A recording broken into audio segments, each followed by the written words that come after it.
Depends on the song. Sometimes I end high, sometimes I end low. Like, okay, I'll switch from "'Tis So Sweet" because I don't want to wear that one out.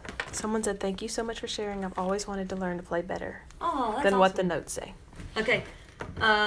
Here's a great one. Without Him, it's an old Mylon Lefevre song from the 60s, but it's super. Here's the end of the chorus. I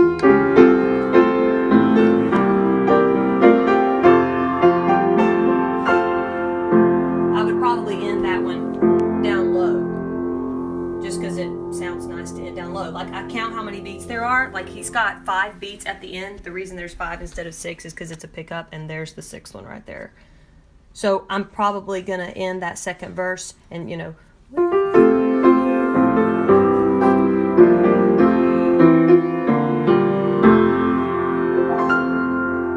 that would work too. And there I ended high. So it's different every time. Let me find another one. Okay, channels only. Oh man, I love this song. Okay, so it's A flat.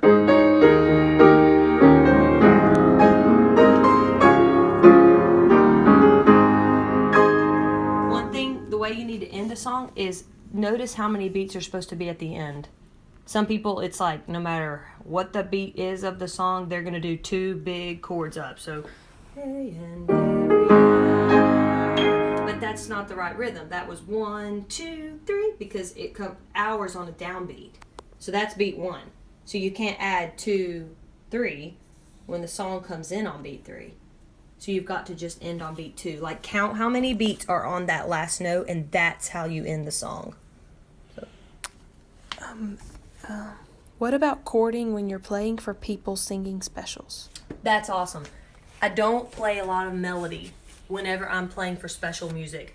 Let me think of a song. Okay, there's this really pretty song called Field of Grace, and this ladies' trio at our church sings it. And it's very different because I actually don't do a lot of chords on it. I kind of keep it really open because this song it's this really beautiful thing about like how when the Lord ministers to our hearts after a trial and how he comes and heals us. So I keep it pretty open, and while someone's singing, you don't play a lot of melody. Congregationals, heavy melody. Special music, very little melody. So that song, let me think of what the intro is.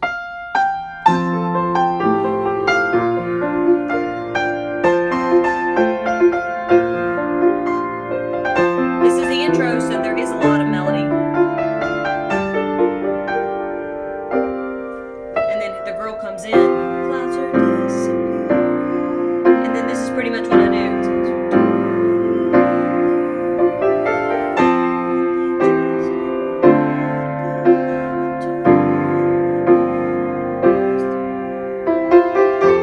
The reason I did is because she wasn't singing right then. Like, she holds that note out for a second, but there's no new words. So that's when you can do your fill in.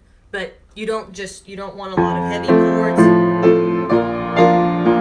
You don't want that because it's got to reflect the tone of the song too. So I pretty much just keep it open. So then the chorus.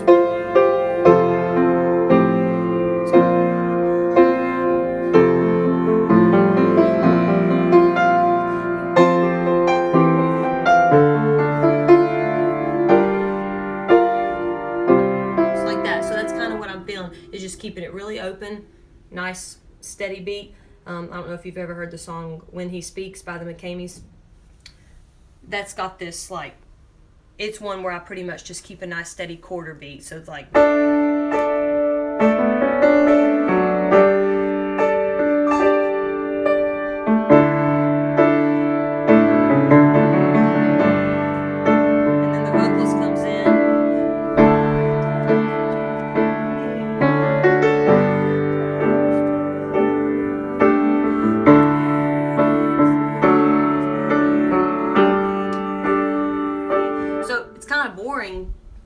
just if you only heard the piano part, but the vocalist has that rhythm and the syncopation in the melody, so I don't need to be doing all that. I don't have to worry about the melody. I can just kind of keep a steady, kind of like how a guitarist functions in a band where they're just there to keep that nice steady rhythm.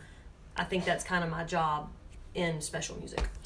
Do you play or want to play any other instruments? I've tried a lot of other instruments.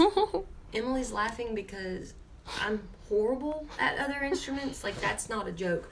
I took 5 years of the cello, and I'm the worst cellist you've ever heard. No one has ever butchered Pachelbel's canon like me. Like, I can slaughter it. And we played in weddings all through my teen years. Like, we had a string quartet because my older sister is an incredible violinist, and then Emily and our cousin are both great violinists. And they made me learn all the cello parts because they were like, she's taking lessons, she should be able to play. And I'm horrible. Like, I'm really, really bad. It's kind of a wonder. I don't really know why we played in so many weddings, but we did. And people kept having us, like, so... My family tells me it was very bad, but I think if people wanted me in their wedding, it must not have been that bad. And then, like, I took a year of saxophone right after I got braces in high school. Mom wouldn't even let me practice inside. Like, she made me practice outside. I tried 2 years of the violin, and I never could understand, like, how to hold it and make the arm do this. And then my mom got this bright idea that she wanted me to be a bluegrass musician, too. This is true. You know it's true. You're killing and me. She made me take a year of mandolin, and all of us had to, like, learn a different bluegrass instrument. And so I was the mandolin, and, like, my teacher would just sit there like, what are you doing? And he would just sit there and eat Oreos and drink Diet Coke the whole lesson because he knew I was a lost cause. And I could not understand, like, how to make this hand go fast, and then this hand just had to pick. Like, it didn't make any sense. So, no, I do not play any other instruments. Or not that you'd want to hear. When is the best time to arpeggio in the right hand when playing congregational hymns? Oh, that's a good question. Let me think. Not on the first verse. Probably not on the second verse. A little on the second chorus. Definitely on the fourth verse. If it's talking about, like, you have to look at the words. Like, really, I can't underscore that enough, that you've got to look at the words and see if it's appropriate to have an arpeggio there. Like, arpeggios are very flowy, and they're big, and they're jubilant. So make sure the words fit that. Okay, like, here's Day by Day. The third verse is, help me then in every tribulation, so to trust thy promises, O Lord. Like it's very confident, so I'm probably going to do some arpeggios there. So, like, if my first verse is...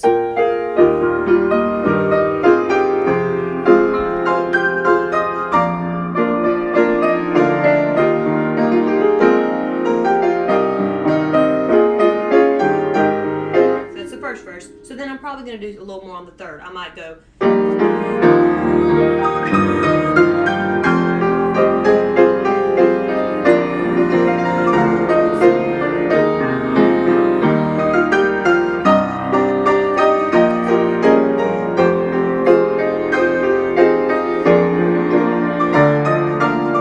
So those times it is appropriate to do it. Some songs you can do rushing arpeggios the whole verse, and I'm trying to think of a really good example of that. I guess How Great Thou Art's a good example of it, because the fourth verse is, when Christ shall come with shouts of acclamation. So I'm probably going to be pretty big by that point. I'd probably start that song in A and go to the fourth verse to B flat. So my last verse is...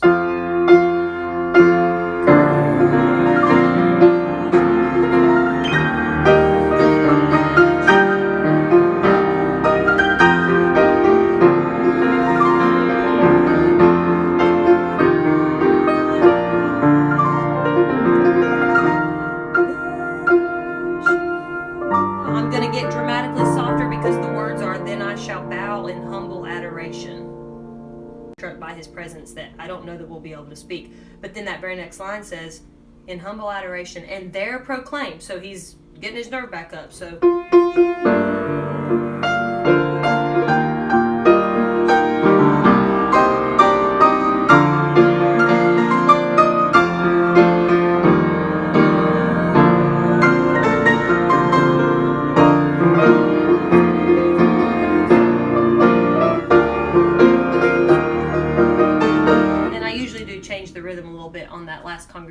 on that last chorus of that congregational, because, like, you can kind of feel that it's doing it. It doesn't change a whole lot for the vocalist, but it makes a big impact on the piano.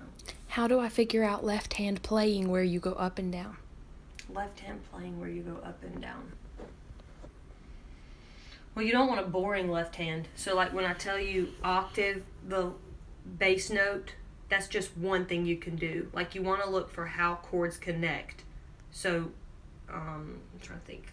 There's two ways. Like, if it's a congregational song, I'm not going to be doing as much, like, rolling bass pattern. But if it's an invitation or a special number, I'm probably going to be doing more of that than octave chords. I don't think I'm answering this question very well just because I'm not really sure how to answer it. How do you do a walk with an A minor? Am I starting on A minor or am I ending on A minor? Let's see. Just do a walk with A minor somehow. I don't know. Well, it depends on where you're going. Like, are you starting on the A minor or are you ending on the A minor? Starting on a minor. Okay, and then where am I headed? Hold on, he's coming. Okay. Like, you can do a walk from any chord to another. Someone said, is playing by ear something that you can learn, or is it just a talent? I'd like to think that it's both, because I don't think it comes naturally to everybody, but I think everybody can learn principles of playing by ear. Like, when I tell you, you can octave your melody, put the tenor and alto note, because the hymn book was written for singers, not for pianists anyway. Like, they kind of expected church pianists to be able to do more than that. Not sure where that came from, but it did. So, like, the alto and tenor note, you can put in the middle, octave your melody, octave your bass, and then look for ways to fill in. Like, if you have a half note, what can you do in the middle of a half note? You can go up for a big octave chord up here. You can octave the melody on some parts. You're looking for principles that you can add into it. And the other thing I was, like I said at the beginning, play sacred arrangements and try to incorporate the things that you can play by music into your ear training. I do think that natural, like, sit down and hear a key and just play away is probably, like, just a gift. Like, I don't know that some of that can be taught. They said starting on A minor to a C chord. Oh. That's the easiest way. Like, if I'm on A minor, depends on how many beats you have. So, like, if you're on eighth notes, you could go, you know what, and 2 and 3 and 4 and 1. Or if you have a lot longer than that. I don't know the song that we're referring to, so I can't, like, tell you an exact way to do it, but that's the idea.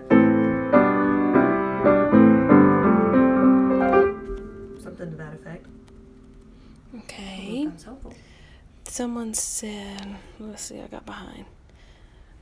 Could you do the arpeggio a little slower one more time? Yeah. Whatever chord you're on, find those 3 notes. And then you're going to duplicate the top note and the bottom note of an arpeggio. So in the key of, like, F, if I'm on an F arpeggio, I'm going to anchor my thumbs on C. That's because, like, C is the 5th. I usually start on the 5th of the chord.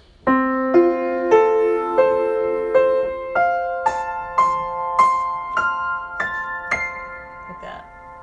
So that I am doubling that note, but you don't have to. You could go. But then it's got more of a triplet feel, like 1. Whereas the 4, you get more of a.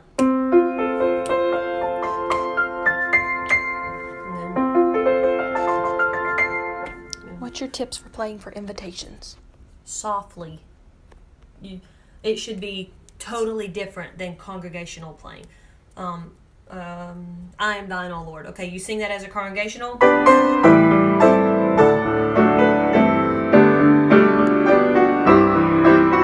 using a lot of chords in my left hand.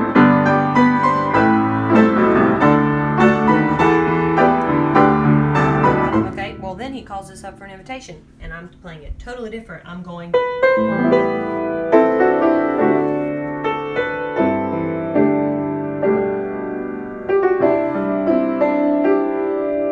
There that I just did, 1, 5, 1, 2, 3.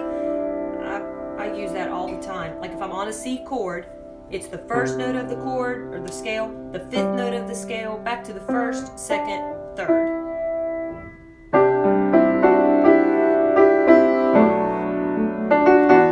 And I do add prettier chords when I'm playing for an invitation.